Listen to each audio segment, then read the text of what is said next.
નમસ્કાર, સંત કૃપા પરિવારમાં આપનું હાર્દિક સ્વાગત કરું છું।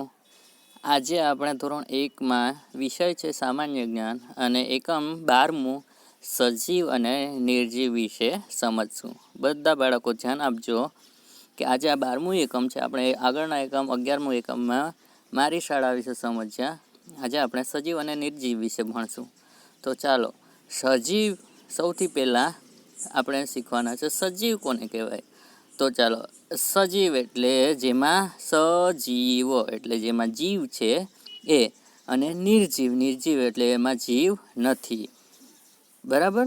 તો હવે આપણે શીખવાના છે કે સજીવ અને નિર્જીવ કોને કહેવાય। તો પહેલાં સમજી લેશું કે સજીવ એટલે એમાં જીવ છે તે, જે હલન ચલન કરી શકે એ, જે દોડી શકે છે એ, અને જેની વૃદ્ધિ થઈ શકે છે। એટલે કે અહીંયા સજીવ આપ્યું છે તો જે આ પાણી પી શકે છે, જેને અસર થાય છે સજીવને, એટલે સજીવમાં કોણ કોણ આવે તો માણસ, જેમાં જીવ હોય એ બધા સજીવ, જે વૃદ્ધિ થાય, ઝાડ તો ઝાડનો છોડ એક નાનો હોય એમાં આપણે પાણી પાઈએ છીએ અને જે ધીરે ધીરે મોટું થાય છે।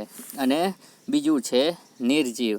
તો નિર્જીવમાં જેનો જીવ નથી હોતો, જે હલનચલન કરી નથી શકતું, જે સ્થિર છે, આગળ પાછળ ડગી નથી શકતું, તો એને આપણે નિર્જીવ કહેશું।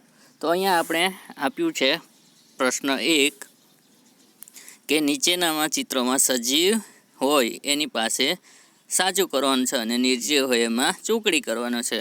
તો પહેલું આપ્યું છે તમને કાચબો।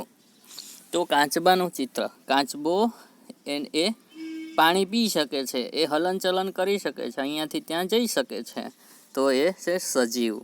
બીજું છે રિક્ષા। રિક્ષામાં જીવ હોતો નથી, તો એમાં શું આવશે નિર્જીવ।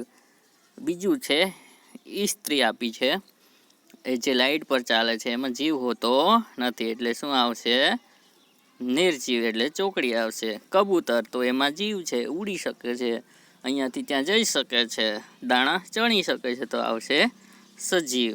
બીજું છે વિમાન। વિમાન એમાં જીવ રહેલો નથી, તો શું આવશે નિર્જીવ। બીજું છે કૂતરો। કૂતરો તો સજીવ છે, હલનચલન કરી શકે છે, ખાઈ શકે છે, પાણી પી શકે છે, દોડી શકે છે, તો શું આવશે સજીવ।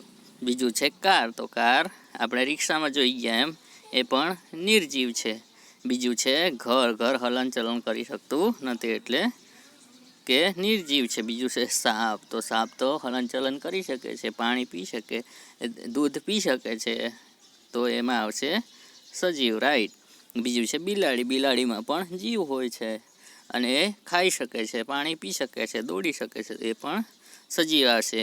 અને બીજું છે અહીંયા છે છોડ નથી આપ્યો, અહીંયા એક ડાળી તોડીને ફૂલ, બારમાસીનું ફૂલ છે, તો એ તોડીને નીચે રાખ્યું છે, તે વૃદ્ધિ થઈ શકતું નથી, તો એમાં આવશે ચોકડી। અને બાળક, તો આપણે બધા બાળકો છે, તો આપણે સજીવ છીએ, તો એમાં આવશે રાઈટ સજીવ। તો આ રીતે આ પેજ નંબર 30 પૂર્ણ કરવાનું છે।